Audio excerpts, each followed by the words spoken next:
Ilya opened her portal. Fiscraft came out with the defeated spiritual leader. The hermit mage turned her attention to the Duke. She was surprised that Ethan hadn't gotten rid of them yet. Ilya noted that the spiritual leader was a weakling. The knights were shocked that he was defeated. The knight said it couldn't be. He pounced on Fiscraft. "What are you saying?" the hermit mage asked. In one move, she destroyed it. The 7-star knight was shocked. The liar asked how long Ethan would keep her waiting. The Duke asked me not to rush him. The main character said that he would finish soon. The knight couldn't believe that Fiscraft had slain the spiritual leader. He knew Ethan would be hard for them to handle, much less the two of them. The hermit mage turned her attention to them. She asked if she was bothering them. Ilya informed them not to be afraid, that she was giving them to the Duke. Fiscraft added that she would not interfere in their fight. The knight was angry that the hermit mage had underestimated them. He called Fons. The 7-star knight said that he would take on the Duke. The knight asked Fons to find gaps in the Duke's defenses and immediately hit them. The 7-star knight informed Fons that if this was his end, he would leave him in charge of the Order of the Red Lion.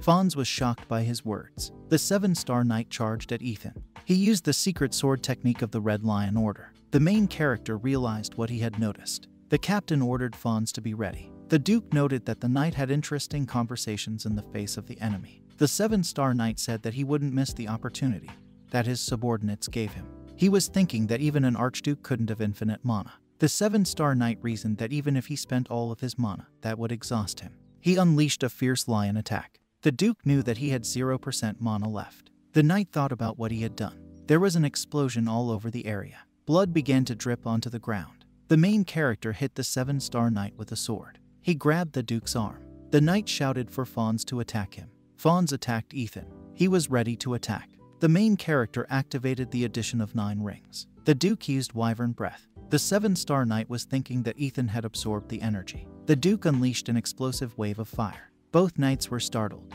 The main character was surrounded by a red aura. Ilya was startled by what she saw. There was a big fire in the forest. The spiritual leader leaned against a tree. He was angry. The Duke and Fiscraft looked at him. The spiritual leader turned his attention to the knights. He couldn't believe they'd all been killed. Ethan took the spiritual leader by the throat. The Duke said he had a lot of questions. The main character asked where to find the great spiritual leader. The spiritual leader thought Ethan was in a good mood. He told the Duke that he would be useless. Fiscraft was terrified. Ilya informed Ethan that the spiritual leader had applied a phase shift. She couldn't believe it was getting late. A member of Neuraxis said it was all in vain. The main character suggested that the spiritual leader kept this technique in case he was captured. He didn't understand what the Duke was doing. The spiritual leader started shouting. He disappeared right before his eyes. Fiscraft asked him what he had done with it. The main character told her that phase shift is an advanced technique that the Wyvern tribe owns. Ethan noted that this technique has vulnerabilities. Fiscraft asked the Duke if he was talking about brain damage. The main character told her that the phase shift gives incredible healing and regeneration ability, even if a person's head falls off. The Duke noted that the memory does not return. The main character said that's why he focused the flame on his head and took his memory. The Duke said the spiritual leader was no longer a threat to them. The spiritual leader completely lost the ability to think. The man was talking about how it happened to the 8th spirit leader after applying the phase shift. He ordered an explanation. The subordinate said that they were still investigating this. They would try to give him an answer as soon as possible.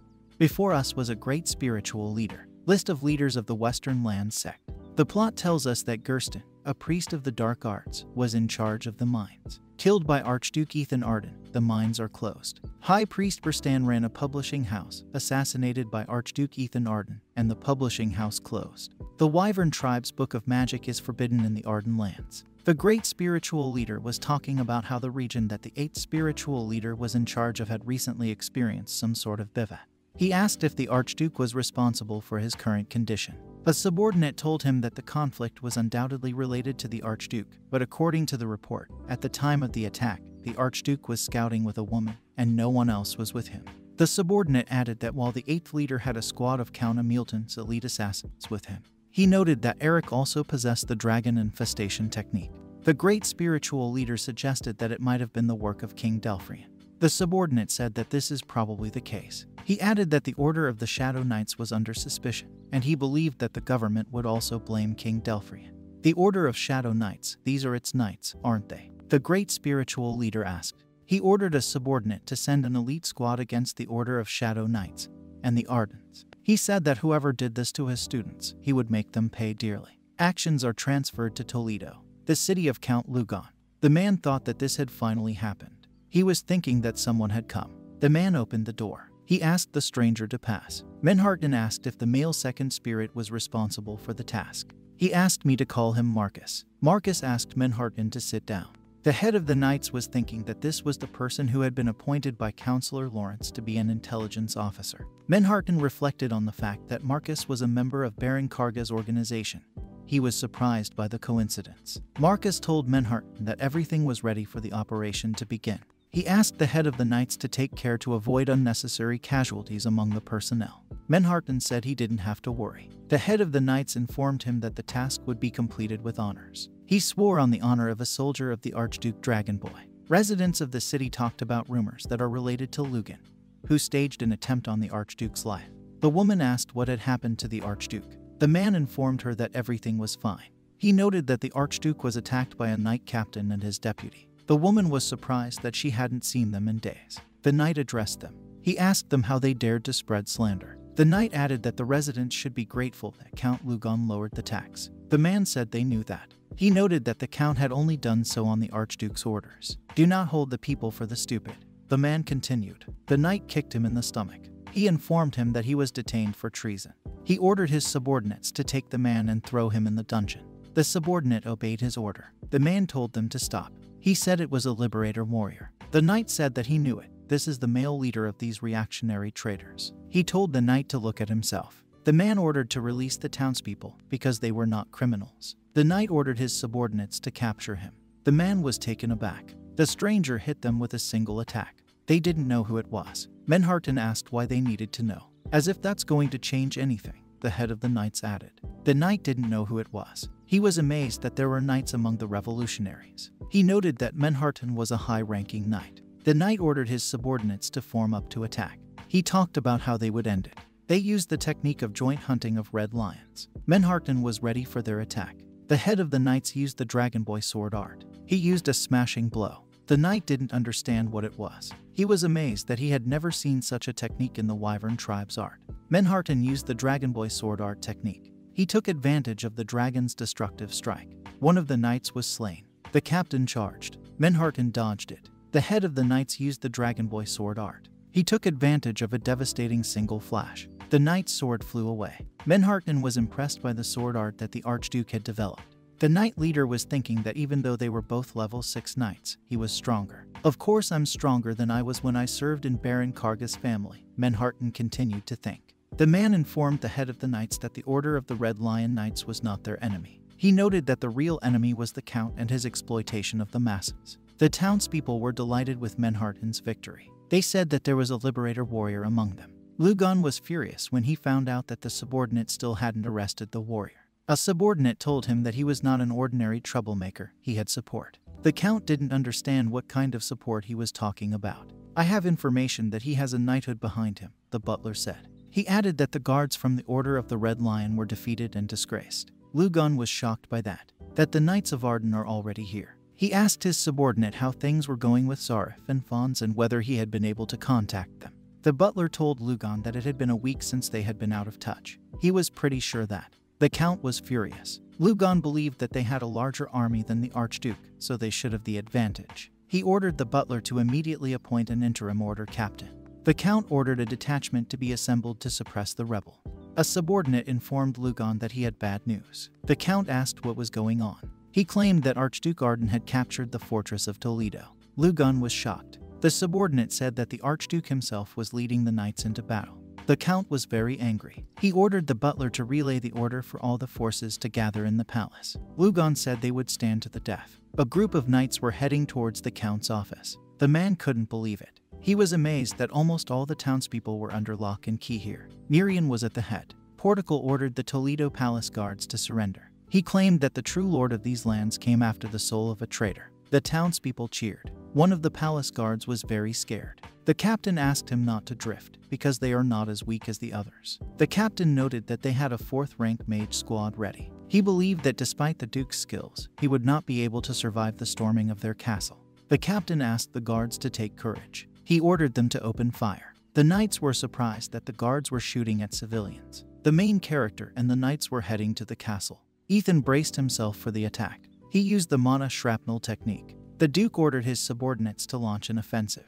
The knights charged. Their techniques were aimed directly at the castle. The captain was shocked. The knights attacked them from above. Dragon Boy soldiers, Nerian shouted. He told the knights to follow their master's orders. Captain Knight ordered the guards to fight. He understood that they needed to hold out until reinforcements from the Count arrived.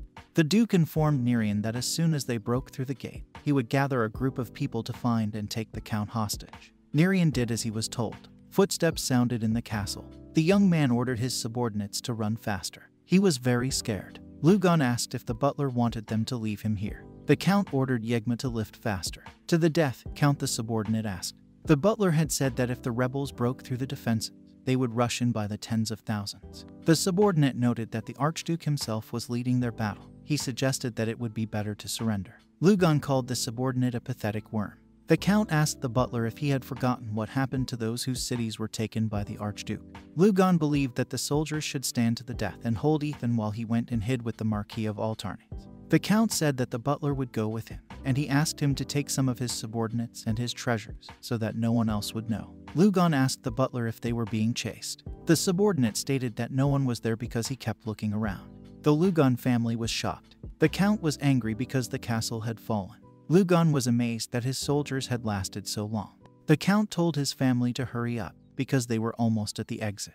Lugon saw two strangers standing in front of him. Count Lugon, I presume. What is it? The stranger asked. The Count's knight thought they were Arden's subordinates. The stranger activated his technique. He had slain a knight. The stranger continued to attack. He killed the knight with his technique. Lugon was in shock. The Count asked if they were from the Brotherhood. He didn't know what that meant. The man asked what they would do with the Count's family. The stranger said that they would only let Lugon live. He noted that he should be interrogated.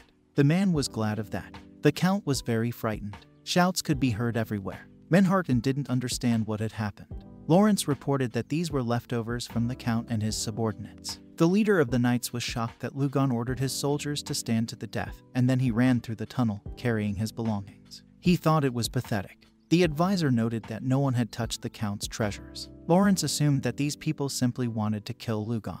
Menharten considered. The head of the knights was thinking that based on the traces of mana, the Count was being guarded by 6th-ranked knights. Menharten thought that someone who could kill 3 such knights at once was definitely strong. The advisor asked Menharten if he thought one person had done it. The head of the knights stated that all 3 were killed in the same way. Menharten noted that they were definitely not killed with cold weapon, otherwise there would have been characteristic wounds. He assumed that it was magic mixed with Wyvern tribe techniques. Elias said there were 2 killers. Fisgraft added that the only one who did not die immediately, but under torture, was the Count.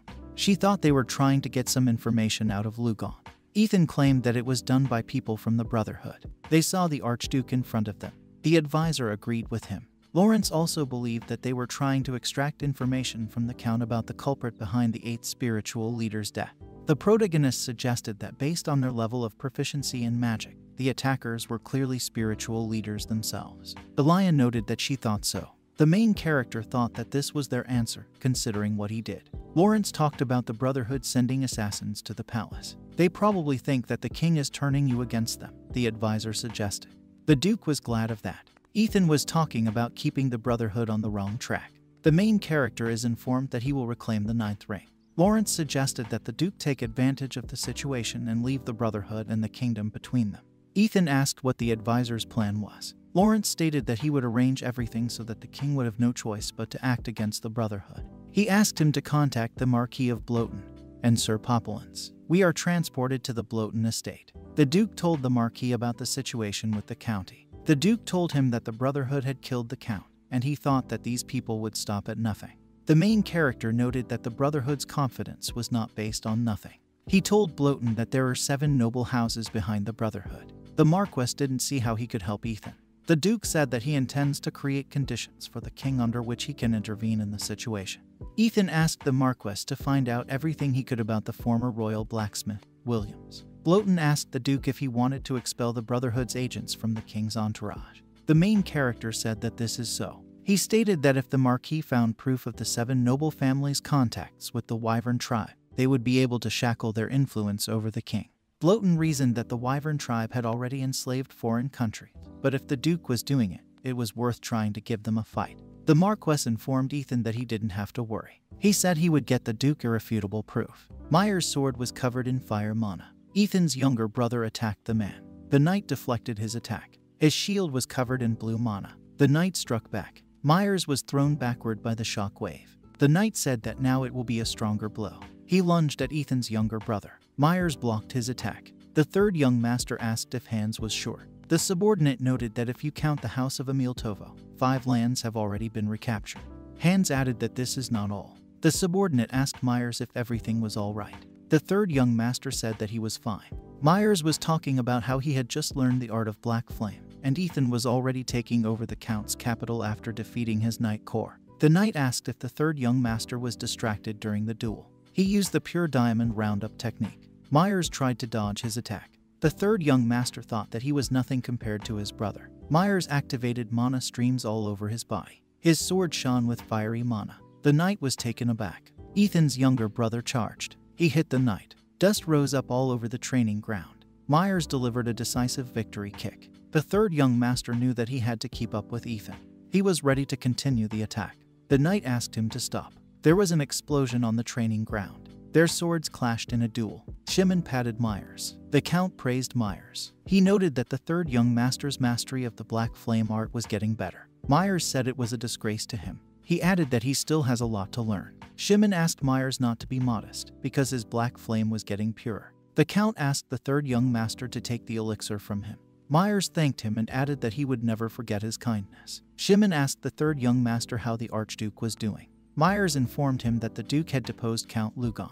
The Count told him about the information his spies had given him, and they told him that the Archduke had never shown any black flame during the entire battle, even when he killed Count Lugon. Myers was surprised by this. The third young master continued to speak, but he was interrupted by Shimon, who said that he was already thinking of starting preparations for the Black Flame ceremony, for which the Ardens choose their patriarch. Myers didn't know if the Duke would let them do it if he couldn't summon Black Flame yet. The Count informed him that he would settle the matter. The main character asked if Shimon wanted to go against the will of the late king. The Count didn't know what he was talking about. Ethan said he wasn't even 20 yet. "Ah, you're talking about his ban on performing the opening fire rite until the applicants are of age," the Count said. Shimon said that he was aware of this, and added that the Duke would soon be 20 years old. The Count noted that the Senate does not need to change plans because of such trifles.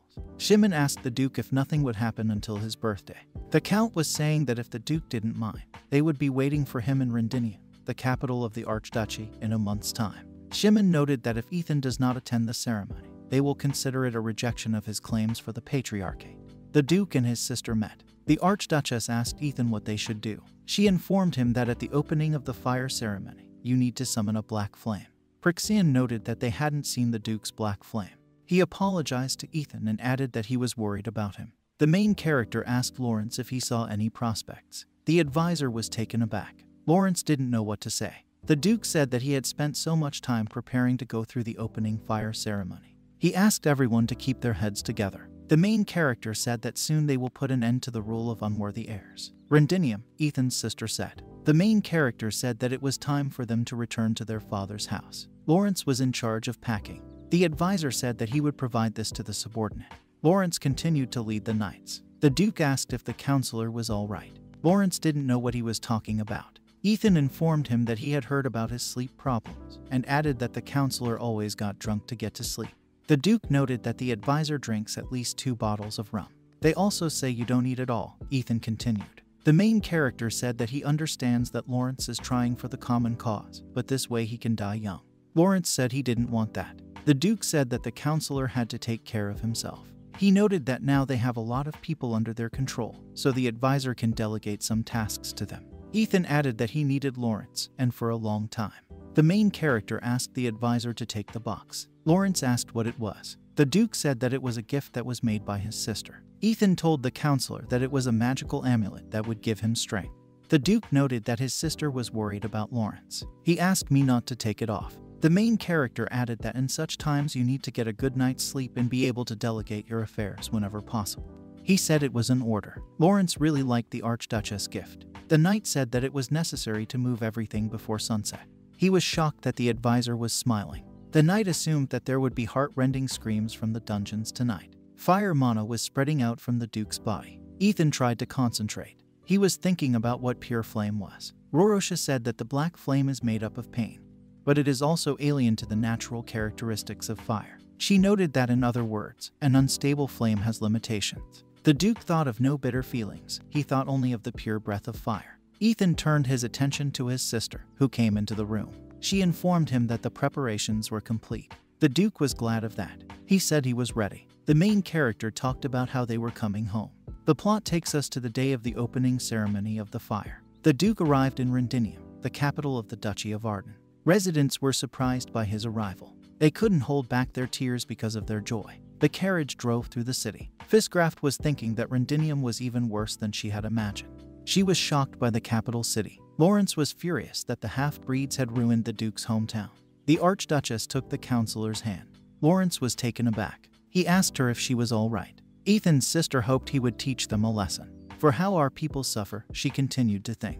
The Duke's horse stopped. Shimon was happy to see the main character. The Duke asked if everything was ready for the ceremony. The Count noted that everything was ready. Shimon added that the ceremony will be held in the arena. The main character asked the Count to start right now. Shimon was shocked by the Duke's boldness. He was thinking that Ethan didn't know how to summon black flames yet. The Count asked the Duke to wait. Shimon said that this is a grandiose event that has not been held for decades. The Count added that they had prepared a reception for the occasion. Ethan ordered him to cancel it. The main character said that he does not want to spend a single extra minute with traitors who trampled on his possessions and turned them into a desert. Shimon was furious. The Count was thinking about what was waiting for the Duke at the ceremony. Shimon thought that he had made sure that everything went as it should. A fire burned brightly in the pitcher. Ilya was surprised. The main character watched the people who gathered at the ceremony. Fisgraft considered. She warned Ethan that there were magic seals in the center of the arena. The Duke noted that he did not expect them to be honest. He asked Ilya not to worry about him. The young man was pointing at the Duke. The man didn't think this was the time for banquets. The stranger asked the man who he thought would win. The townspeople watched the third young master. Ethan stepped in front of Myers. The Duke turned his attention to him. He noticed that his brother had grown up. Shimon assumed that everyone was gathered. Ethan asked where Terran was. The Duke noted that there are 3 candidates for the position of head of the Arden family. The Count said that he tried to contact Terran, but he never answered. The main character was upset that his brother wants to sit out even when they are going through the opening fire ceremony. Shimon asked if they could start. The Count braced himself for a speech. He stated that they were beginning the 18th rite of opening the Arden family's fire. The people cheered. The Duke was looking at his brother. The brothers were ready to fight. Members of the Senate were shocked. Myers wanted to show Ethan how much stronger he was. Young Third Master activated the mana streams. Shimon ordered his subordinates to activate the magic circles. The subordinates started activating. A magic circle appeared around Myers. The third young master was in shock. There was fire mana all around him. Myers' entire body was covered in a red aura. Shimon was pleased with this. Ethan's younger brother didn't understand what was going on. He assumed that Chaman had done it. He reasoned that Chaman was pumping mana into his field. He was worried about what he would do next. The Duke asked Myers not to be afraid. Ethan told his brother to do whatever he could and asked him to believe him. Myers trusted him. The third young master showed off his strength. The townspeople were delighted. The man said that in his opinion, Myers is superior in strength even to the previous head of the family. Shimon believed that the victory was his. The Duke prepared for a duel. Ethan charged the sword with his mana. The Earl didn't know how Ethan could have been so sure. He thought that he couldn't see the black flame. He didn't think the Duke could win. The main character recalled Rorosha's words. She was talking about eternal pain, the endless whirling of fire. She asked Ethan to be patient. Rorosha said that the black flame is born through pain. She said that the Duke would always feel the flames. The main character showed off his black flame. The townspeople said that the Duke also showed a black flame. The man didn't understand what it was. You said the senior would be disqualified, the guy said. Shimon was furious. The Count thought that the magic seal would help the younger heir display much more black flames. The Duke was taken aback. He ordered the nobles from the west to listen to him. The main character said that until now the symbol of the House of Arden was a black flame. Ethan noted that black flame was an unstable form of magic. He added that now he will show them the future of the Ardens. The nobles didn't understand what was being said. The Duke showed them the future of the Ardens. Ethan started creating flames. The main character activated pure flame. The Duke's sword was covered in pure flames. He showed people this technique. The nobles started cheering. Nerian was shocked by the Duke's technique. Shimon was shocked by the white flame. The man said that it was the magic of the founding father of the family. The Duke's close people were incredibly happy. The main character said that the black flame was a symbol of the House of Arden, but it held down their potential and prevented them from growing. The Duke said that he had learned the principles of the martial art of the founding father of his family and realized that their future lay with the white flame. Myers got down on one knee. The third young master declared that he obeys the law of the Arden family. He added that he admits complete defeat and vows to serve the Duke faithfully. The townspeople were delighted with Ethan's victory. The man asked to announce the head of the family. The main character thought that the result was obvious. He ordered Shimon to announce the result. Shimon was shocked. The count tried to announce the result of the right of the head of the Arden family. The man ordered them to stop. Myers didn't know who it was. "Who dared to choose the head of the family without me?" said the man. The Duke didn't know who it was. He reasoned that he had a dark aura. The Archduchess was shocked. She realized it was Terran. Terran has stated that he is the best contender for the throne. Ethan was surprised when he saw his brother. Terran shouted that he would be the head of the Ardens. The Duke was taken aback. Terran attacked him. Ethan thought about the fact that his brother had impure mana. He thought Terran was out of his mind. Terran lunged at the Duke. The main character didn't understand what the 7 great families had done to his brother. Terran's aura was spreading everywhere. Ethan reflected that it had worked. Black flame casts a curse on the enemy with its impure energy and destroys it. The Duke reasoned that the white flame should purge the darkness that covered Terran's mind. Ethan attacked his brother. Terran was angry. The boy said that the younger heir was so skilled that he even surpassed his father, and he was so young. The young man thought that the average heir was even better. The citizen didn't understand what was going on. The stranger noted that he did not know, but the middle heir wins the eldest. Meharton turned to Nerian. Portical thought that the aura of the white flame was much smaller than the black flame, but it absorbed the dark energy of the black flame. Nerian thought that the Duke always had something to surprise them with. Terran tried to block Ethan's attack. The Duke reflected that he was almost done. The man asked the Duke to stop. The main character attacked a stranger. An explosion occurred in all the territories. The main character was shocked. The townspeople were taken aback. In front of them was the commander of Count Ratzian's knights. Someone said it was a transcendent warrior, Commander Marlek. Shimon was shocked by his presence. The Count reasoned that the fate of the Arden family was questionable. So at the moment, the strongest family of sword masters were the Ratians. Shimon thought that Marlek Edwin was the commander of a knight's regiment of Ratians. He was amazed that Marlek had reached the 10th rank. Marlek thought Ethan was bloodthirsty. He asked the Duke if he had tried to kill him. The main character said that Marlek, as a knight, should know that it is not appropriate to get involved in someone else's duel. Ethan was angry that Edwin had stopped his white flame, and he was surprised that Marlek had done it with mana alone.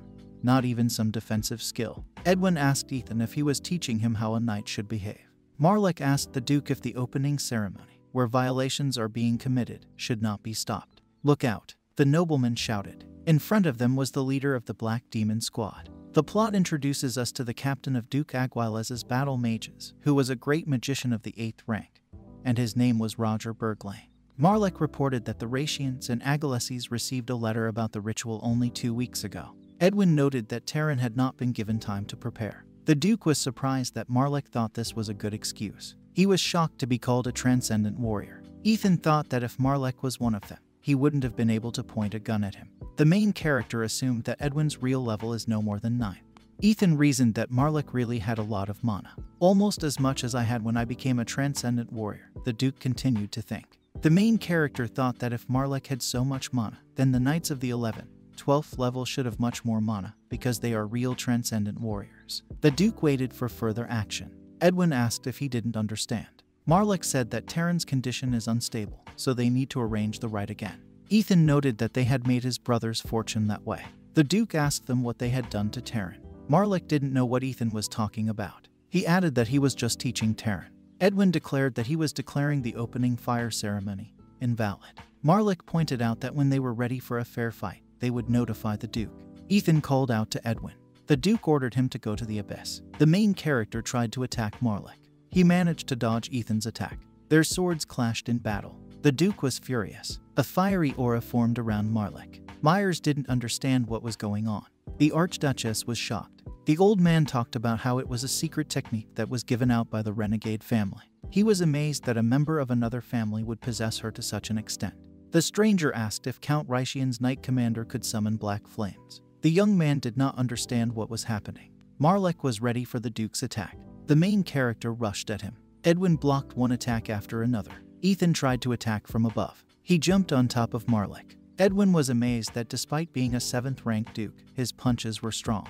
Marlek was thinking that Ethan's sword technique was flawless, only lacking mana. Edwin thought that the Duke's fighting style was similar to that of Count Geron. Marlek continued to dodge his attacks. The main character again tried to attack Edwin. The Duke lunged at him with his sword. Marlek parried his attack. Shimon was shocked by what he saw. The Count thought that he had seen the eldest heir hold out against Marlek and not lose, even though Marlek was a transcendent warrior. Edwin's aura once again shone red. Ethan blocked Marlek's attack. The main character thought that Edwin was playing giveaway games with him. The Duke reflected that he had discovered that his own fire was much better than Terran's. Ethan was sure they were using Terran as a test subject to learn the secret of the Black Flame. The main character suggested that they brainwashed Terran in various ways to instill hatred in him. He didn't know how else there could be so much darkness in an 18-year-old boy. The Duke believed that they did not spare Terran's consciousness for the sake of achieving their goal. The enraged Duke considered them tormentors. He said he would kill them all. The plot takes us back to Ethan's memories. There was a fire everywhere. Terran attacked the dragon. He struck it down with his sword. Ethan's brother killed the dragon. He asked the knights to hold on for a bit longer because the Dragon King was coming soon. Someone attacked Terran from behind. There was a huge explosion. Ethan covered for his brother. He asked Terran how he was. The dragon commander was standing in front of them. Ethan asked his brother to get ready.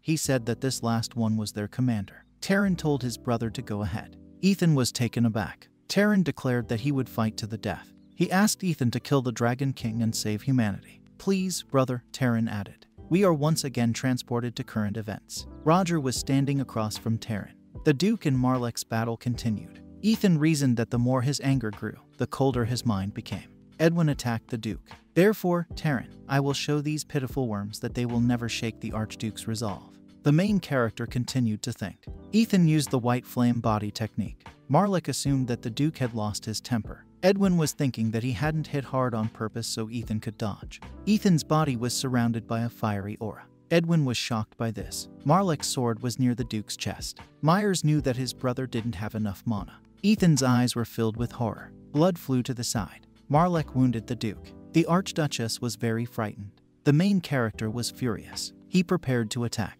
Ethan's sword was near Edwin's neck. The Duke struck at him. There was blood on Ethan's sword. The Duke had wounded Edwin. The townspeople were happy about it. The man was amazed that the heir had not only fought against a transcendent warrior, but had even injured him. Marlek was furious. Edwin thought that he was only trying to calm the Duke down, because the Duke was charging at him like a mad dog. He didn't know who it was, Marlek thought. The main character was ready for Edwin's attack. Marlek lunged at the Duke. Edwin thought about putting Ethan in his place so that he wouldn't have to worry about it again. There was an explosion in the arena. Someone grabbed the Duke and Marlek by the shoulders. The knight ordered them to stop. He demanded to end the feudal duel. The knight asked to hear a message from the king. The Duke assumed that this was a knight of the 9th rank. The main character was amazed at the number of transcendents. Edwin was annoyed. The knight asked everyone to listen to the message from the king. Marlek bowed one knee. Members of the Senate did the same. The knight was angry. It amazed him that the Duke dared to stand at the announcement of the king's words. The knight assumed that the Duke had the right to do so. The main character was thinking about the Earl of Wellington. He assumed that the Count's family was related to the royal family. The Duke counted that if he wanted to get something across to the king, he should tell Wellington. The knight began to read out the king's message. He was talking about how the Archduke's eldest heir had won the opening fire right. The knight noted that the preparation for the ritual was made hastily, a fact that was recognized by all representatives of the 7 great families. He said that this is why the eldest heir is appointed as the interim patriarch of the family. The knight added that the deadline was 1 year. He added that then the ceremony will be held again to finally choose the Archduke. The main character was angry that the king could interfere in matters of inheritance. The knight told the Duke to calm down. He asked him to wait a bit. He noted that the king was on Ethan's side. The knight said that the events that were connected with the Duke's brother were terrible. He added that this is not the time to fix everything. The knight informed the Duke that if he gave in now, they would reward him handsomely. The main character asked what exactly. The knight stated that if the Duke waited a year before the rite was repeated, they would help him financially with rebuilding the city. He asked Ethan how he felt about it. The main character thought about it. The Duke informed him to discuss it later. The knight thanked him for his understanding. Ethan knew he couldn't get the territories back right now anyway. The Duke thought that he needed time to grow stronger. In his mind, he asked Terran to wait, because Terran would bring him home. "So, I'm announcing it out loud." The knight continued. He stated that from now until the next opening of the fire ritual, Ethan Arden is appointed patriarch of the Arden family. The Archduchess was very happy about this. The townspeople were delighted with what they heard. Members of the Senate were shocked by the news. Shimon was shocked. The Count couldn't believe it had happened. He ordered the captain to quickly withdraw the soldiers. The captain told him not to worry. He said that as soon as he saw the Count off, he would take care of it. Shimon ordered a pair of guards and a communication crystal to be equipped for him. The Count added that the others should be sent to the castle to prepare for the performance. The captain accepted his order. The coachman started off. Shimon was angry. The Count was astonished that even the king had intervened and recognized the Duke's legitimacy, and he was afraid that all his plans were over. That same night at Count Chamon's castle, the knights were surprised to see the eldest heir become the head of the family, while young Master Myers was left out of business. They reasoned that Myers was a capable warrior, but the knights didn't understand how it happened. The soldier didn't know what would happen to them next. Their captain was standing in front of them. He asked the Blue Eagle Knights to pay attention to him. The knights accepted his order. They waited for further words. The captain informed them that young Master Ethan had been chosen as the head of the family through guile and intrigue. One of the knights suggested that the Duke had some connections. The captain stated that at the moment, the mob and many of the nobles are supporting Lord Ethan. He informed the knights that they would temporarily relocate to Hallam County, and then they would join up with Makraz Perktal's forces and launch a decisive strike. Shiren thought about the fact that he still had knights, so all was not lost yet. The Count reasoned that after the capture of the Arden Duchy, if Perktal and Hallam agreed, they could be promised to divide the conquered lands among themselves. There was an explosion near Shimon and the knights. He didn't understand what was going on here. In front of them was Nerian and his squad. Portical called out to the Dragon Boy members. Nerian ordered them to attack. The Dragon Boys charged at the Count. The captain said they were the Knights of Arden. He asked the knights to go on the defensive. Nerian's army was attacked by Shimona. The captain asked the Count to take the family and go to a safe place. He informed the Count that he would remain to defend the castle. Shimon was taken aback. The Count obeyed the captain. Shimon was amazed that the Dragon Boys had made their way to the castle so quickly. The battle was beginning. The captain prepared to defend himself. Nerian attacked him. The captain called Portical a pathetic worm. Portical noted that he hadn't seen Loveland in a long time. Nerian asked him to surrender because they didn't want his blood. The captain thought he was crazy. Loveland asked Portical to remember that he was only a captain in the Viscount's Order of Knights. The captain couldn't believe that Nerian would be able to fight against him. Nerian said Loveland was talking about the affairs of the past few days. Portical noted that he was indeed weaker once, but he had changed a lot since becoming a Dragon Boy infantry fighter. Nerian stated that the captain would not be able to take the Arden dukedom from the rightful heir. Loveland ordered him to be silent. Nerian braced himself for his attack. The captain activated the Blue Eagle Thunder technique. Nerian took advantage of the dragon's devastating strike. Their swords clashed in battle. Loveland couldn't believe that Portical had actually become stronger. The captain attacked Nerian. Portical also prepared to attack. Loveland gave off a blue aura. The captain thought that he would not give the victory to Nerian. He was thinking about it, that he is a captain of the Count's knighthood. Loveland reasoned that he could not give up the Portcullis. Nerian was wounded. The captain was pleased with this. "Die!" shouted Loveland. Portical was furious. He attacked the captain. Loveland's mouth was bleeding. Nerian struck down the captain. He ordered the captain to surrender. Loveland was on his knees. Nerian was sorry that such a talented warrior would die without meaning to. Portical noted that the Archduke is never stingy for those who are willing to swear to him in loyal service. Blood trickled down the captain's arm. Loveland said that the Blue Eagle wouldn't break its claws just because a boy was put on the throne. The captain attacked Nerian again. Portical thought himself. Blood splattered everywhere. Nerian defeated Loveland. Portical watched the captain's body. The knights turned their attention to Nerian. Portical asked Count Furness men to surrender. He noted that the Archduke is merciful to the defeated. Nerian said that the Count's accomplices were already in their captivity. He asked the knights to praise the one ruler of these lands. "We're going to Duke Ration's estate." The man asked about Marlik's wound. Edwin apologized for putting the duchy's honor to shame. The man told him to stop. He noted that it would never have occurred to anyone that the eldest heir had such talents. The man asked Marlik for his opinion of Ethan after a brief battle with him. Edwin informed him that he understood what White Flame was and what skills young heir Ethan possessed. The man was glad of that. Razian asked Edwin to call a council of the 7 great families. He noted that Marlik will also be present. The knight reported that this was the 18th head of the House of Arden, and he said that Duke Ethan was out. The main character was heading forward. Ethan appeared before the humans. The Duke told the residents of the city that he wanted to show them support because they had been through a lot, but now they can rest easy. I, Ethan Arden, as ruler of these lands, sentenced to death Furnace Emild, Kargas, Lemon, Alien, Gainleys, Dakun, Keston, Romerton, and Atton, the Duke said. Ethan mentioned that he would install a new management system.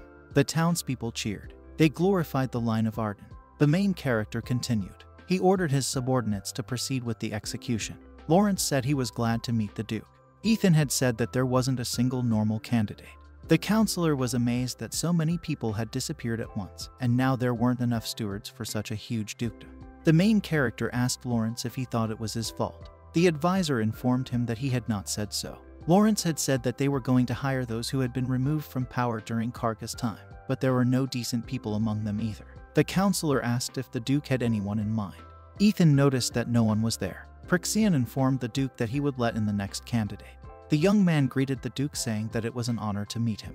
He added that his name was Kylan of the Halame family. The guy noted that it was also an honor for him to meet the Duke. His name was Erkin Belmont. Ethan was amazed that the people he was looking for had come to him on their own. He asked them to take their seats. Ethan asked Lawrence to start the interview. The advisor said that Kylan would be the first. Lawrence asked him why he had chosen the county that belonged to Furnace. Kylan stated that he is going to create an industrial and cultural city, so he is currently looking for a way which will attract the residents of the duchy. Ethan thought of Kylan Halame as a young, talented man who had shown extraordinary aptitude for entrepreneurship in the past. The Duke remembered that back then he had seemed like an inconspicuous character, dreaming of completely changing an entire city. The main character thought that now Kylan has a different character, although the ideas remain the same. Ethan was talking about Erkin Belmont, who was very familiar with farming. During the war between humans and dragons, Erkin kept the duchy from starving to death. The Duke was glad of that. Ethan informed them that they were accepted. He added that he would immediately enter their names in official documents and appoint them to their posts. The main character stated that he would provide them with knights and carriages, so they could immediately go to these lands. Kylan thanked the Duke. Erkin noted that he will do everything that depends on him. We are transported somewhere to the Duchy of Lasian, the meeting hall of the Seven Kingdoms. Razian asked them to start their meeting. The Duke was sure that they were already aware of the agenda, namely the 18th chapter of the Arden family. Razian asked to see the report, which was based on Count Merrick's testimony. Chirian asked if the Duke was that capable. He was surprised that Ethan didn't have any help, and was stronger than the heirs of other bloodlines. Marlek believed that only Milton could handle the Duke. Sage didn't know who he was talking about. Duke reasoned that Milton Lashian was the strongest and most capable of all the heirs of the seven families. He thought of Milton being fed and drugged to make him the strongest heir, as well as being trained in the secret techniques of dragons and the dark magic of Arden. Dawston was thinking that Milton, at the age of 18, had become an 8-star master, the so-called strongest swordsman of the future generation, Milton Lasian. Edwin felt that if there was a duel between Lashian and Ethan now, he couldn't say for sure that Milton would win the battle. A member of the Senate was taken aback by his words. The man was surprised that the Duke's abilities were comparable to the strongest swordmaster in the kingdom. The member of the Senate was taken aback. Ratsian was shocked. The Marquis pointed out that the Count's report contained one unclear point. Duke Ethan seems to be already familiar with the dragon sword technique, Turan continued. The Marquis reported that for a 20-year-old boy, his abilities were too great. He didn't know what that meant. Marlek said that everything is as stated there. He knows this because he had experience fighting with the Duke. Edwin added that he guarantees the accuracy of this assessment with his life. Ratsian was shocked. The member of the Senate didn't understand. The man couldn't understand the reason behind the Duke's rapid growth and strength. He didn't understand how a person who had been in a coma for 10 years could reach the level of 7 stars in 8 months. Ratsian said that Marlek would explain it to them. The Duke asked Edwin to tell them, and Marlek informed them that until now, they had all thought that Arden was fighting dragons only out of a sense of justice. The guy pointed out that this was true, but he didn't understand what it had to do with their discussion.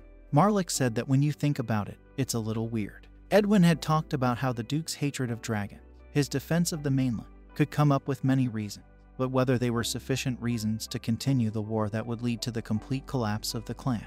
Edwin considered. Marlek said it was just a guess. What if something happened during the Dragon War that gave him the knowledge and experience of another creature? No, said Marlek. Members of the Senate were shocked. Edwin added that in this case, all the Duke's actions and that legendary white flame are quite understandable. The Marquis assumed that the Duke's condition wasn't due to mana depletion. An artifact, a magic circle, a secret of the family, passing on experience and techniques, whatever it is. We are currently searching for what might be in the Duchy of Arden, Marlik mused. The head of Neuraxis was surprised to hear of such a thing for the first time. Edwin didn't know when the headman had arrived. Razian was glad to see him. The Duke asked the chief what he thought. The head of Neuraxis stated that if there was such magic, it was of a very high level. He pointed out that the Arden bloodline is not related to magic. The head of Neuraxis added that it would be too inefficient. He asked to imagine the situation when the Duke was given a technique. The head of Neuraxis pointed out that the Arden family had already suffered a complete collapse. Members of the Senate agreed with him. The head of Neuraxis spoke about his conclusion. He said that judging from the speed of his cultivation, the Duke is definitely an outstanding person, but he is too young. The head of Neuraxis added that thanks to the Duke, there was no way their order could move west. He noted that because of Ethan's collusion with the king, their spies were found and expelled from the royal palace. The head of Neuraxis said that he was going to completely drive the Duke of Terran out of his mind at the upcoming ceremony, because they would definitely win. He hoped that the 7 clans would not forget the generous gifts they had received from his clan. Razian asked the head to refrain from negative emotions, because this is not enough. The head of Neuraxis pointed out that if they took the Duke of Terran out of his mind and recreated his flesh, and then gave him the dragon techniques, they would definitely defeat Ethan in a year's time. Marlik was shocked by this. Edwin reasoned that in this case, Terran would definitely become a madman, and in 5 years he would die altogether. Razianus ordered the execution to proceed immediately. Screams were coming from the dungeon. Terran was chained to a chair. He couldn't stand the pain. Duke Terran screamed in pain. We flash back to Ethan's memories. The man said that the Council of Elders was acting as a substitute for the head of the clan, but they weren't crazy enough to take the divine sword. He added that this sword was broken. The main character opened the door of the room. He knew it was here. The Duke thought that this was the treasure trove of dragons. Ethan noted that they had completely looted it. Although, like Karga said, they left it, Ethan continued. The main character was thinking about an heirloom that he was never able to get. The plot tells us about the divine sword Dranian. Ziran Arden, who was the first head of the clan, left such words. The hilt is made of the branches of the world tree, and the blade is made of the divine metal Ardenesite. I was in the land of fire, and got the flame of the Lord there, and the god of blacksmiths forged it. The mage elder blessed this sword and engraved the words on it. The Duke thought that the sword that contained the white flame was called a Dranian. He reasoned that this sword had withstood the perfect white flame. There was only one such sword. He thought about how only the hilt was left. Ethan didn't know what had happened in the fight with the Dragon Lord. The Duke knew it would take a lot of work to fix the sword again. The Dragon Boys were training. Nerian charged. The guy dodged his punch. He reasoned that Nerian was much more agile than him, the future second in command of the Blue Eagle Knights. Portical continued to attack. The deputy of the Blue Eagle Knights was knocked down. He was amazed that Nerian's skill was clearer than it had been during the duel with Lover. The deputy of the Blue Eagle Knights was amazed at the difference in the dragon's technique, considering that it was the same. He assumed Duke Ethan had invented it. The portcullis hit the deputy's face. He was angry. The deputy was preparing for a retaliatory attack. He attacked Nerian. The deputy asked Portical how he felt. Nerian announced the end of the match. Ramon was shocked. He couldn't believe that in 30 fights, he had never been able to go on the offensive. Ramon thought that the black flame was very strong. He believed that the ardent blood was different from normal blood. Myers lunged at the Duke. Ethan dodged his attack. In his sword, the Duke activated the technique. The younger brother was taken aback. Myers dodged the Duke's attack. Ethan's sword almost hit his little brother. Myers attacked back. The main character was able to block his attack. Their swords clashed in a duel. Ethan's younger brother was trying to concentrate the mana in his sword. The Duke told him to concentrate and give out more black flames. Myers thought about Ethan's words. He had told him that it would be a training session to use the power of purification at the same time, but the younger brother hadn't expected it to be so powerful. Myers thought of justice and dishonor, purity and corruption. He talked about purification and cursing, white and black flames. Ethan's younger brother didn't know if he could adopt white flame. He thought it was fun. Myers blocked Ethan's attack. Due to the force of the impact, the younger brother slid backwards on the ground. The main character announced the end of the training. He said that in the evening he would give Myers his notes. They would help him summon the white flame. His younger brother asked if Ethan would teach him personally. Myers was asking if the Duke was going out. The main character informed Myers that he needed to restore the divine sword. He added that when Myers can summon white flames, he will give him a weapon that will suit his younger brother. Myers asked if the Duke wanted to restore the divine sword. Melaces was surprised when he saw the branches of the world tree. He asked if he could touch them. Ilya ordered him to pay for the night. Melaces was surprised that Fistgraft wasn't interested in what it was. He noted that these were branches of the world tree itself. Ilya didn't think it was very interesting. She added that it was broken. Fistgraft asked the Duke if he had called them to restore it. Ethan said that was true, and he asked me to start with the swordsman, since Melaces is a specialist in metals. The main character asked him if there was any way to get ardenesite. Melaces said that ardenesite is the best of its kind, which is called the divine metal. The mage noted that ardenesite had disappeared 200 years ago, and this sword was the last weapon made of this metal. Ilya assumed that even the Emperor didn't have the divine metal, so she asked if andenesite was necessary. Ethan assumed Fistgraft was talking about replacing the metal. Ilya told him about my newsgram alloy. Fistgraft reported that it contains about 30 types of metals. In terms of efficiency, it is about half that of ardenite. Ilya added that it would be better if Melaces worked on it. The Duke asked where he could get it. Fistgraft pointed out that money could be used to buy it from dwarves in the kingdom of Emeria. The main character was happy about it. Ethan said he would try to resolve the issue. Ilya thought that you could go to a dwarf who knew how to handle metal and fix the rest with the branches of the world tree. The Duke thought it was a problem because the elves. Fistgraft interrupted him and told him to leave it to her. She noted that she knew an elf. The main character was taken aback. Melaces was amazed that Fistgraft had such acquaintances. There was a knock at the Duke's office, and they asked if there was time. Ethan thought that he recognized the voice. The Marquis said that he had come to personally congratulate the Duke on his title. The main character was glad to see Bloaton. The Marquis noted that this was the first time they had seen each other in person. The Duke asked the Marquis to address him as you. Bloaton thanked him for that. The Marquess said that in honor of receiving the title, he wants to give Ethan a gift. He asked if he needed anything. Ethan said he was just about to make a request to the Marquis. The Duke asked me to take a look at it. He asked if Bloaton could find the items he was looking for. The Marquis was surprised when he saw the method of making new items. The main character asked if Bloaton could find him the Manerian alloy from the Dwarven Kingdom.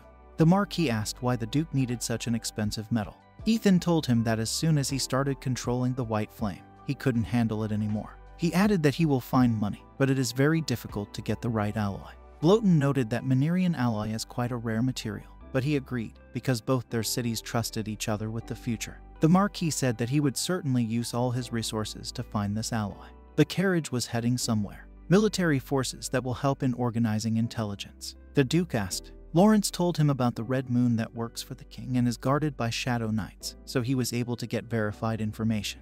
The advisor added that if they also plan to increase their force, they will need help and protection. Ethan noted that it took a long time to recruit new guards. The Duke asked Lawrence if he had ever heard of the Dark Brotherhood. The advisor said that he had only heard rumors about them.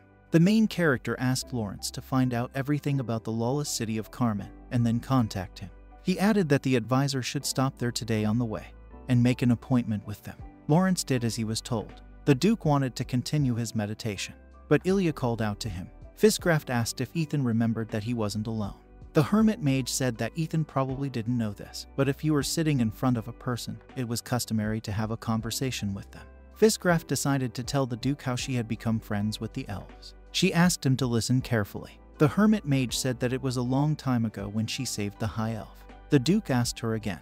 In the story, we are told about the world tree, which was the home of the elves. Being near it, the elves become stronger, and the only creatures that can care for him are the high elves. Ethan was thinking about the world tree.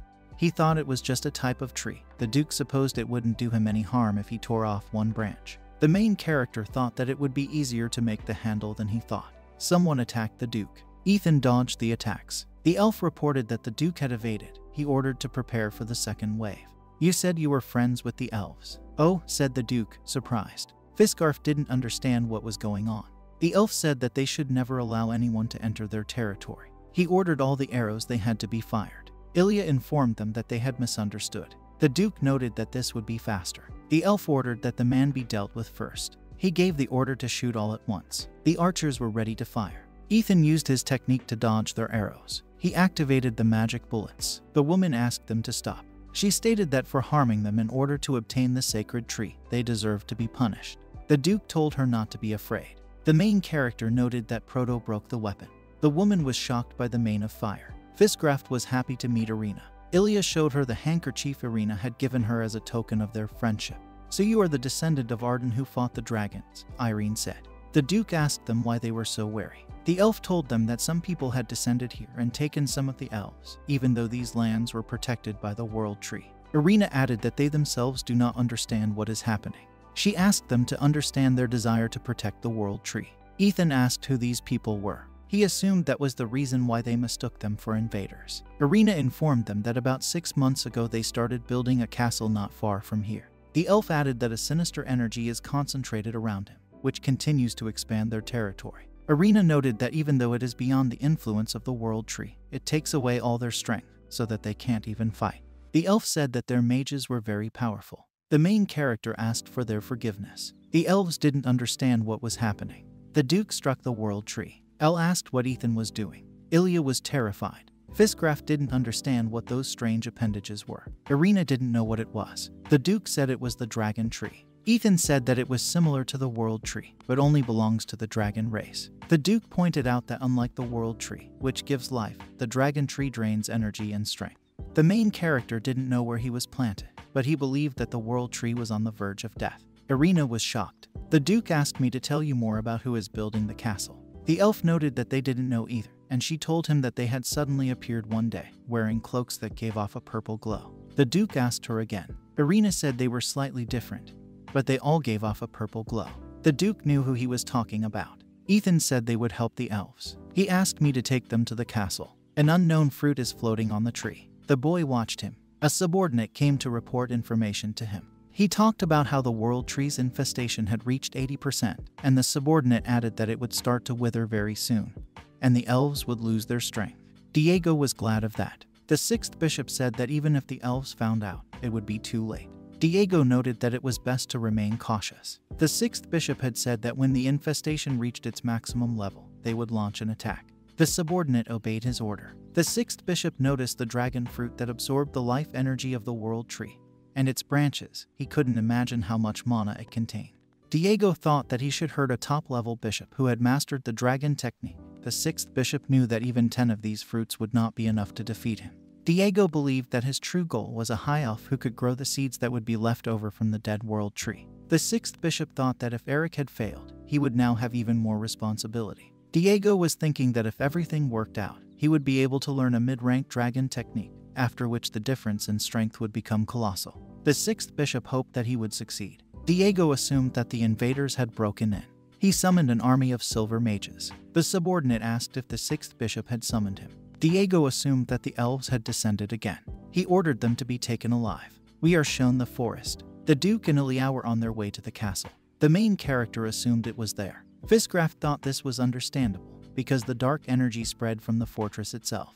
Ethan noticed someone approaching. The hermit mage was surprised that their presence was recognized. The members of the order didn't understand what was going on.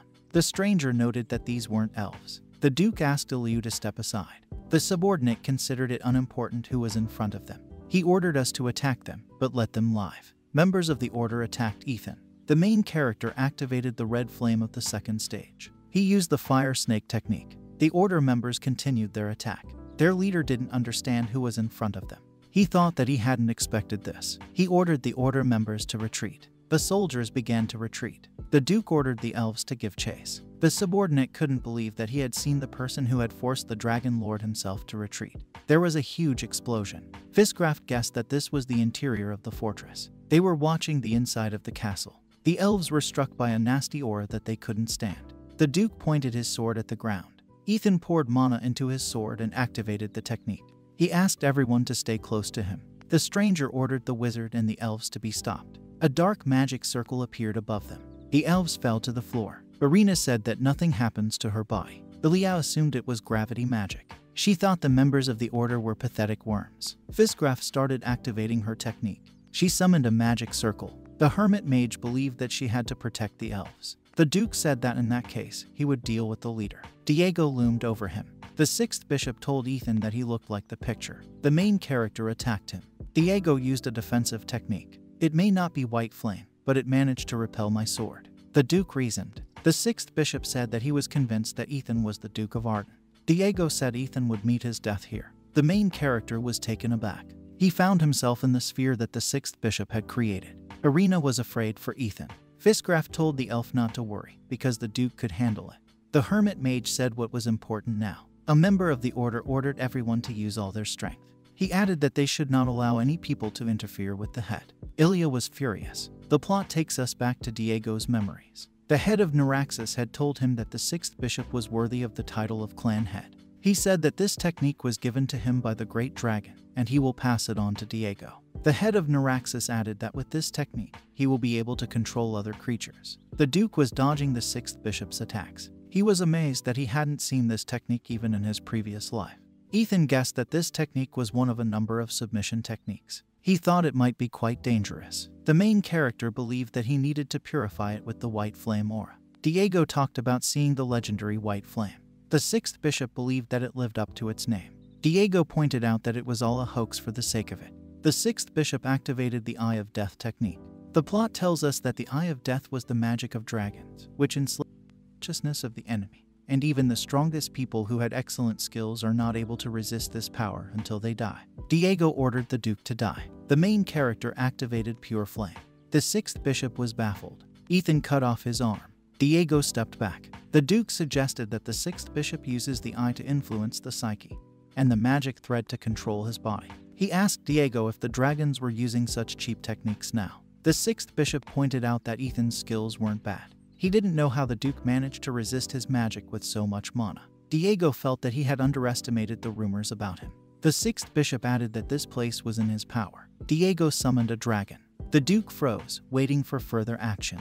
The 6th bishop's body began to change. He was reincarnating as a dragon. Diego completed the reincarnation process. The main character was thinking about the changes that Ilya was telling him to make.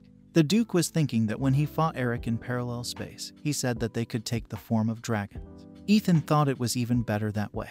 The Duke was thinking that he wasn't quite sure how to use it. He was shocked that he was able to see it in person. Diego activated all the mana flows on his body. The 6th bishop asked if the Duke felt a strong aura. Would you call that a cheap trick, too? Diego continued. The main character activated Pure Flame. The 6th bishop was taken aback. He asked him if this was how it was done. Diego couldn't believe his eyes, thinking that it had taken him a lifetime to master the dragon technique. And the Duke just looked and repeated. Ethan had said that the dragon's mana power was still only in one hand, but it could be used. The 6th bishop reasoned that even the head couldn't reach such a level. He didn't understand how the Duke was able to do so. Diego said not to make him laugh. He believed that Eric had told the Duke this secret. The 6th bishop attacked the Duke. Ethan dodged his attack. Diego asked where the Duke was looking. He assumed Ethan was amazed at his strength. The 6th bishop attacked the Duke again. Heavy dust rose. The main character got to his feet. Diego said that he knew that the Duke could only give out a pathetic semblance of the dragon technique. He believed that he would never repeat it exactly. The 6th bishop said that this is what is called a cheap reception. Diego used the Eye of Death strike. The Duke tried to dodge his attack. The main character was standing in an unknown liquid. It was a trap that was waiting for Ethan. The Duke is on his knees. Diego asked. The 6th bishop thought it was pathetic. Diego said that this is the difference between humans and dragons. The 6th bishop declared that the Duke was finished. There was a strong explosion. Diego didn't understand what had happened. The 6th bishop was shocked. The order member ordered the others to throw out all their energy. He talked about how they should crush them like small bugs. Ilya found them bothersome. Something was happening in the magic sphere. The members of the order were shocked. The young man said that the leader's magic thread area. Irina was delighted with the Duke's victory. Ethan was walking toward them, holding Diego's body. The main character was startled that the elf said Duke Ethan. Members of the order watched the defeated 6th bishop. Fiskgraf noted that it was over faster than she thought. She was thinking that she should also show off her abilities. A member of the order ordered the others not to give up. He asked them to focus on their energy. The hermit mage activated her technique. An explosion rang out across the entire area. The order member was defeated. Fiskgraf noted that she deliberately left one of them alive. She asked the Duke if he would try to question a member of the order or extract a confession from him. The main character said that a member of the order had a forbidding spell. He suggested that this was the work of the archbishop. Ethan added that he couldn't get a word out of him. Ilya was interested in this technique. Fiskgraf said it was the same last time she turned into a dragon. The hermit mage assumed it was the same. The Duke added that Fiskgraf is useful. She asked if she could pick up the leader for her research. Ilya thought she might be able to learn the secrets of his techniques. Ethan said she could do whatever she wanted. He pointed out that they needed to find the dragon tree first. Ale lit a torch. The main character said that with the help of magic, the members of the order built not only a fortress, but also dug such a deep dungeon. The Duke suggested that they put in a lot of effort. Fiskgraft asked if that was it. The main character noted that it killed everything around, except for dragons. They were watching the dragon tree. The story takes us deep into Ethan's memories. The tree branch was burning. The Duke was standing in front of a burnt dragon tree. Fiskgraft was talking about finally destroying the dragon tree. She turned to Ethan. Elia had told him that because the dragon tree absorbed all life energy, and the surrounding land was completely polluted, Fiskgraft considered it a tree of evil. The hermit mage pointed out that even if you sprayed a restorative potion, it would be impossible to cultivate this land for several years. Ono asked the Duke if he thought people would come back here. Ethan thought people had a pretty strong drive for life. He added that someday, when the dragons are defeated and there is peace, people will definitely put down their roots here again. The Duke said that was what he was fighting for. After all, we know what hope is, Ethan added. The children saw the fruit. Fiskgraft used her own technique on him. The Duke praised Fiskgraft for ripping it down before it completely burned down. He asked where the hermit mage was going to use the dragon tree branch. Ethan noted that this tree has a very strong life energy if it is going to do something dangerous. Fiskgraft asked who the Duke thought she was. She told him that she had a grand idea of how to restore the handle of the divine sword. Ilya added that the fullness will clean this fruit. Irina turned to the Duke. She asked how they could thank him. The main character mentioned that dragons are enemies of the Ardents, so he did what he had to.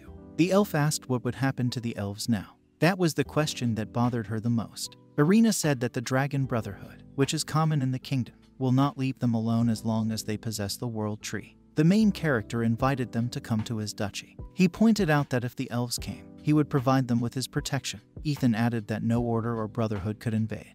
Irina thanked him for his kindness. She said they were still human beings. Elia interrupted her, saying that there were times when lowly humans abducted and enslaved elves and dwarves for their own gain. Fiskgraft asked her not to be afraid, because she was sure that the Duke was a good person. The hermit mage reflected that the Duke had a secret, a calmness and observation that was not typical of his age. Fiskgraft was surprised that Ethan hadn't been surprised at all during his transformation into a dragon, and despite his power, she'd never seen him hurt the weak. Elia considered these to be the main reasons to trust the Duke. Irina asked them how they could repay them. The main character said that nothing is needed. He said that he would give the elves a small territory. Ethan added that if they don't want to, they don't have to interact with people. He said that the elves can grow the world tree there. Irina asked if they could really live there. The main character said that before the elves gathered the seeds of the tree and moved them to another place, he asked for one branch to be given to him. He noted that this was originally his goal. There was dust in the sky. The carriage was heading for the manor. Wow, so Lawrence talked about this place? Ilya asked. Fiskgraft wondered what kind of city it was. The Duke claimed that they had arrived in the city of lawlessness, Carmen. Fiskgraft noted that for a city of lawlessness, it looks quite decent. She thought there would be traces of blood on the streets. The story tells us that at first it was an ordinary wasteland, and then tramps began to come here and explore the area. Carmen welcomed everyone, and it was indeed a place of lawlessness, where smuggling, theft, gambling, and even kidnappings flourished. Humans, elves, dwarves, and vampires were all equal here. The Duke said that after that, factions began to appear, and under the pressure of the state, their own rules appeared. Ethan pointed out that it was Carmen's law. He asked Fiskgraft not to do anything without a request. The man asked them to stop. He said that anyone can't come here. The man asked what business they were here for. The main character stated that they came to meet with the head of the Black Brotherhood. He showed him an object. The man was very surprised by the badge. He asked the Duke to come in. The man ordered to quickly report to the head of his arrival. What exactly did you come to ask them for? Fiskgraft asked. The Duke informed her that he had come to devour them. The man asked to go into the room. They show us the Black Brotherhood estate. The main character and Ilya were sitting on the couch. Dekal asked the Duke what he was doing in such a place. The Duke informed Bardem that he had a proposal for him. Ethan asked if Dekal wanted to work for Arden. Bardem was taken aback. Dekal asked if he could find out two things. The Duke expected questions. Dekal's first question was why the Duke needed them. Bardem's second question was to find out what they would get if they worked for him. Ethan asked if Dekal had ever heard of the Shadow Order. The main character said that he wanted to create a similar organization in Arden, so that it would cover the secret organization of Arden. Ethan stated that they would be able to gain fame as the Secret Order of Arden and learn the killing technique. Dekal was taken aback. But Arden isn't a clan of assassins. It's a clan of swordsmen, isn't it? Bardem asked. The decal stated that if the Duke was trying to trick them into using it for his own purposes. He added that even the Duke of Arden himself could not leave here alive and unharmed. Ethan grinned. The main character asked to be escorted to the arena. Decal introduced the Duke to the core members of the Order of the Black Brotherhood. Bardem asked if he could attend. The Duke said that he didn't care, because there was nothing special about that technique. Ethan was talking about sword or foot techniques. He asked what he wanted to see the decal first. He added that he would show him whatever he wanted. Bardem was taken aback by the Duke's audacity. He reflected that the techniques of knights and assassins were fundamentally different. Decal understood that the Black Brotherhood only decided to take on the task together because of the previous head of the Arden clan, but he didn't understand how it mattered to him, who could even kill an 8-star knight. Bardem said that Ethan looks very confident. He noted that he chooses the technique of the legs. Decal asked the Duke to try to dodge his blows. Ethan grinned again. The Duke asked him to proceed. The main character rushed at Bardem. The decal was confused. Bardem attacked the Duke. Ethan asked if it was appropriate for a leader of the Black Brotherhood to act so hastily. The members of the Black Brotherhood didn't understand what the Duke had just done. Bardem was furious. He tried to attack Ethan again. The Duke was behind him. The main character hoped that he hadn't just seen the punch that the decal was talking about. Bardem didn't understand what was going on. The Marquis asked the Duke to prepare a book of dragon techniques. Bloaton noted that there are too many side effects in the technique, and he considered it dangerous to test it yourself. The Marquis apologized for the request. Ethan said he'd get it ready within a week and send it to Bloaton. The Marquis thanked the Duke. The main character speculated that he was able to create the Dragon Slayer sword using techniques obtained from other clans. The Duke thought that now he would be able to develop the techniques further. Ethan thought about the techniques the Marquis had assembled. The Duke was shocked. He was amazed that in his previous life, he had never been able to find out his identity. He was thinking about the Shadow Worshipper technique. Decal noted that the Duke is doing quite well. He apologized for the distraction and not being at his best. Bardem added that now he will attack properly. Ethan asked him to wait. He said it was too easy for him. He asked Decal to use mana. The members of the Black Brotherhood were shocked. Bardem noted that he was a little angry. "Are you underestimating the assassin's technique?" "What is it?" asked the enraged Decal. The Duke was expecting his attack. Bardem used the first Sura sword technique. Decal thought he'd caught Ethan. He reasoned that even though he couldn't kill the Duke, Bardem was shocked. This was an illusion, not a real Duke. Ethan stated that the decal died once. Bardem didn't understand what had just happened. He asked the Duke what kind of reception it was. Decal noted that he had never seen such a thing before. Ethan claimed to have made it up himself. Bardem was taken aback. He said that the Duke's bloodline is famous for sword techniques. The main character said that he would give the decal one last chance. He asked Bardem to use the strongest technique and set out to kill him. The decal accepted his terms. A blue aura began to appear around Bardem. The members of the Brotherhood were shocked that the decal used its strongest technique. Bardem used the building up technique. The decal informed the Duke that it might sound cheeky, but he would deliver a fatal blow. Bardem lunged at Ethan. Decal applied Sir's black sword technique, the doppelganger effect. The plot tells us about the fans of the Shadow, a dragon race that specialized in killing. The decal attacked the Duke from all directions. They melted into the darkness using hidden techniques, luring many knights into the darkness, killing them. With the help of their technique, we managed to develop a new one. It was called the Shadow Mantle. The members of the Black Brotherhood didn't understand what was going on. They were amazed that the decal couldn't even scratch the Duke. Bardem dropped his sword to the floor. He knelt before the Duke. He reflected that he was not clever, and that compared to the Duke, he was only floundering about like a frog in a well. Decal claimed to have lost. He asked Ethan to teach them his technique. The main character noted that the world of the sword is quite wide. He assumed that the Black Brotherhood also liked it. The Duke informed Bardem that even if they worked for the Arden family, their basic duties would not change. Ethan talked about how the Black Brotherhood would get information, and sometimes kill unnecessary people. The decal promised that even in the dark, the Black Brotherhood's name would remain linked to justice, like the Royal Shadow Order. The Duke asked if they would cooperate. Bardem said that protecting the Arden bloodline and a new vision couldn't be more glorious for them. He believed that they had no reason to refuse the Duke.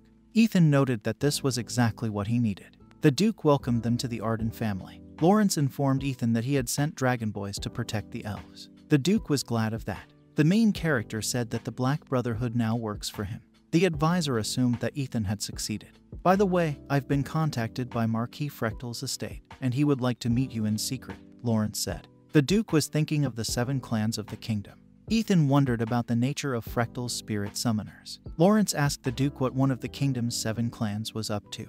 Ethan asked the advisor to inform Frechtel about the wait, and he would tell him the date.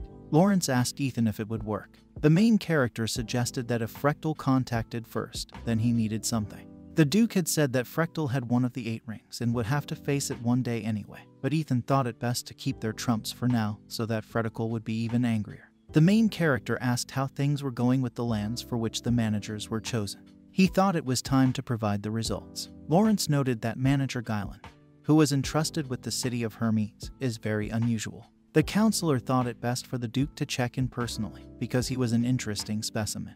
Ethan said he'd have to stop there on the way. Ilya said she had succeeded. She showed the Duke the ripe fruit of the tree. The main character was surprised by this. He said that the energy of the fruit not only became cleaner, but also noticeably stronger. "Say thank you. I had to spend all my precious supplies," Fiscraft added. The Duke thanked her. She was shocked by Ethan's words. The Duke repeated that he had said thank you. He noted that he was going to throw the fruit away, but the hermit mage made something worthwhile out of it.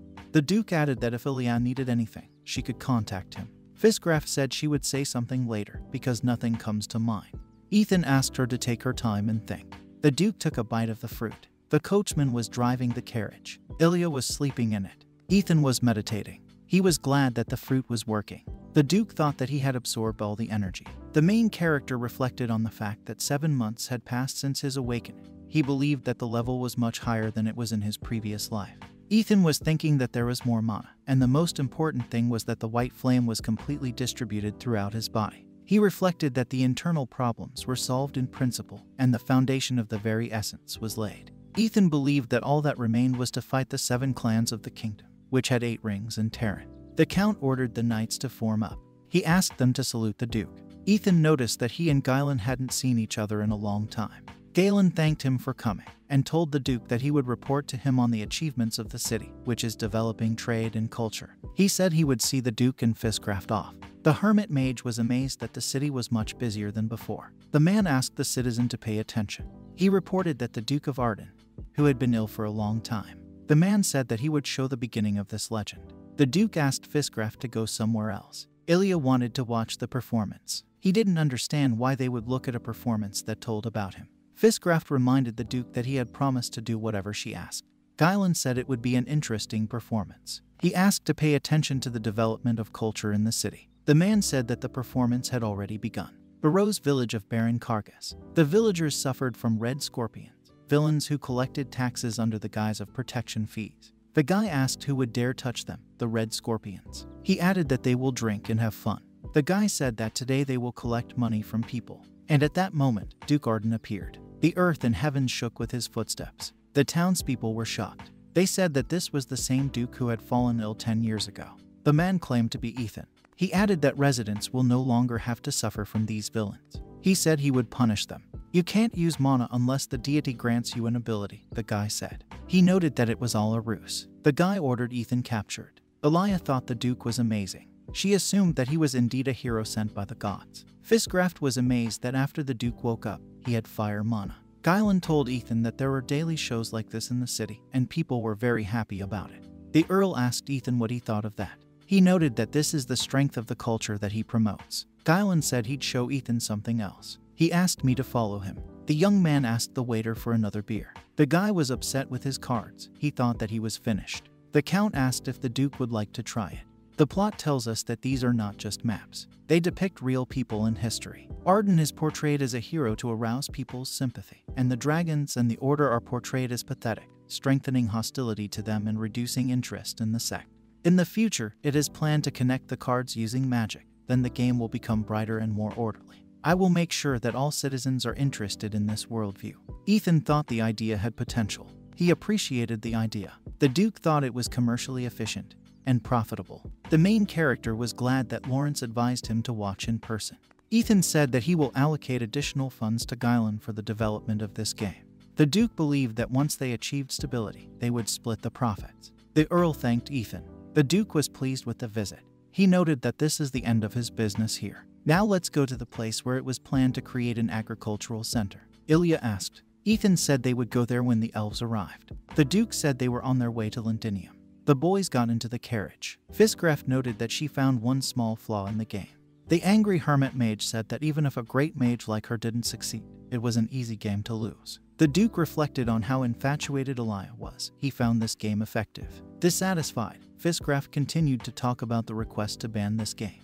The main character noted that Galen promised to give a special card for Elia as a gift. He added that it was necessary to inform the Count about its uselessness. Fiskgraf was baffled. Elia, who didn't know what to say, said it was too much. With a smirk on his face, the Duke asked if she wanted the card. The gloating Duke asked that Fiskgraf recognized that game as interesting. A disgruntled hermit mage called Ethan nasty. She added that the Duke, in her opinion, is not popular with girls. Ethan was confused. Fiskgraf was surprised by Ethan's reaction. Is that really true, and that's why you don't have a girlfriend? The hermit mage asked indignantly. The startled protagonist noted that he was too busy to meet anyone. The knight ordered the gate to be opened because the Duke had returned. Ilya laughed at Ethan's answer. The Duke was greatly embarrassed. Melices ordered his subordinates to move because they had brought the very thing. The Duke was surrounded by busy subjects. He guessed from the commotion that preparations were in full swing. The wizard turned his attention to Ethan. A delighted Melices told Ethan that they had everything ready. The wizard asked Fiskgraf if she had brought the branches of the world tree. Pleased, Fiskgraf informed him that she had brought not only them, but also the fruit from the dragon tree. Elia took a branch of the tree in her hand and asked if she needed to be told what to do with it. Surprised, Melices said that this was the same sinister tree he had heard so much about. The mage noticed that the tree gave off an unusual aura. The mage raised his hand and ordered everyone to prepare. He stated that they would increase the strength of these branches and put them into the sacred sword. Melices asked Fiskgraf if she would help them. With confidence on her face, Ilya stated that a great mage like her shouldn't be left out. She started activating her technique. Fiskgraf's aura began to show in the room. Elia and Melices chanted the spell aloud. They were investing mana to create a sword for the Duke. A portion of the sword began to glow from the magician's aura. Ethan watched the whole process. The sword began to reconnect. Fiskgraf was shocked. Some amazing things started happening to the parts of the sword. Surprised, Ilya didn't understand what was going on, because this was only the sword strengthening stage. Melices didn't understand why the parts of the sword started to come together on their own. The Duke's weapon glowed with a blue aura. Ethan's subordinates were shocked. Very strange things began to happen in the room, and the Duke's subjects were taken aback. The glow from the sword blinded Ilya, and Melices didn't know what to do. The mage noticed that the three relics suddenly connected and began to absorb mana. He asked Ilya to invest more mana. Startled, Fiskgraf said that she didn't have an infinite mana pool. The hermit mage asked the Duke to help them. The guys channeled their mana streams into the sword. Ethan was surprised that so much mana was needed. The Duke noted that it was only a handle. Melices didn't understand either. Fiskgraf supposed it was all the fruit of the dragon tree. It said that the properties of absorption were passed down to him from the tree itself. Ilya said that it was necessary to put mana into it until it was sated. Fiskgraf pointed out that if they delayed, they would die. The hilt continued to absorb their mana. Ethan asked if Ilya was suggesting stopping magic. Fiskgraf informed him that if the process that had already started was stopped, all the materials would be destroyed. The conjuring Duke asked everyone to stay in their seats. Ethan activated the technique. Fiskgraf and Melices were startled by what they saw. The Duke opened the 8 rings. He continued to pour a huge stream of mana into the hilt of the sword. A bright glow radiated from the weapon part. Melices stated that the weapons had calmed down. In front of them was the Duke's half-finished sword. Elia asked the Duke what he thought of him. The main character reported that the missing voids were filled. He added that the dragon tree fruit fit right in. Elia crossed her arms. She noted that they had originally intended to summon Ethan and perform a ceremony when the handle was repaired, but it all worked out in one go. Fiskgraf noted that everything went well thanks to the Duke. The main character was surprised. He reflected that, unlike in his previous life, something had changed. The plot takes us to the events that occurred a few days later. Pofferentz and his team were overseeing the alloy that the dwarf was going to work on. The Duke informed him that the hilt of the sacred sword had recently been restored, adding that only the blade remained. Pofferentz touched the alloy. He found it strange that the D4s didn't sell such good alloys outside the kingdom. He asked Ethan how he managed to get it. Proud Ilya said that it was all thanks to her. Fiskgraf reported that she had enhanced the properties of a low-level alloy that the dwarves had sold them. Pofferentz was surprised by this. Item demon, so you're saying that you can enhance the properties of materials? The dwarf asked. We were shown a tired Melices. Ilya noted that it wasn't all done without help, but mostly she did it all herself. Fiskgraf said that she had first obtained high-end solvents. Pofferentz said that this is the first time he has encountered such a pure alloy. The dwarf was ready to work with him. Pofferentz ordered the oven to be prepared. The crafting furnace was lit. His team went to work. The dwarf raised a hand and added that the temperature was gradually rising. The dwarf reported that he had started pouring in the solvent. The contents got on the alloy. The solvent reacted with the alloy, causing a high flame to rise. Pofference's subordinate noted that there was an incredible heat. He added that if it wasn't for this high-quality technique, the furnace would have melted long ago. The dwarf was surprised that the metal alloy was so resistant. He was surprised to see the Duke and Fisgraf standing there as if nothing had happened. The alloy was under high temperature. Ilia, who was annoyed, said that it had been 1 hour, and she asked Pofference when the ingot would melt. Taken aback, Pofference noted that this is the first time he has encountered such a situation, because an ordinary metal would have melted and boiled long ago. Pofference's subordinate pointed out the problem to him. He said that soon the effect of the solvent will end, and the splaw did not even begin to melt. Surprised, the dwarf guessed that something had gone wrong. A frightened Pofference asked the Duke not to go too close to the furnace. Ethan was standing in front of the stove.